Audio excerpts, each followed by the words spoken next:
અનિરુદ્ધસિંહ રીબડાને લઈને ફરી વખત એક મહત્વના સમાચાર અત્યારે સામે આવી રહ્યા છે।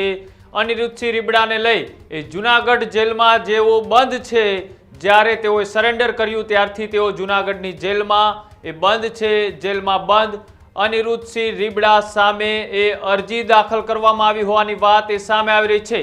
મહત્વપૂર્ણ સમાચાર, જેલ પ્રશાસન સામે પણ એક અરજી એ દાખલ કરવામાં આવી છે। સાથે જ મનીષ ખોટ નામના વ્યક્તિએ તેમની સામે અરજી કરી હોવાની વાત એ સામે આવી રહી છે।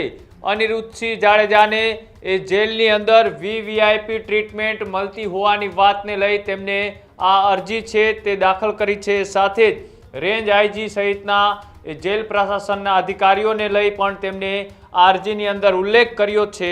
આ મહત્વપૂર્ણ સમાચાર, આ અરજી જે મનીષ દામજીભાઈ ખોટ નામના વ્યક્તિએ કરી છે, મૂળ રીબડાના રહેવાસી છે અને તેમને આ અરજી મોકલી છે અધિક પોલીસ મહાનિર્દેશક જેલ અને સુધારક વહીવટની કચેરી, ગુજરાત રાજ્ય જેલ ભવન ખાતે।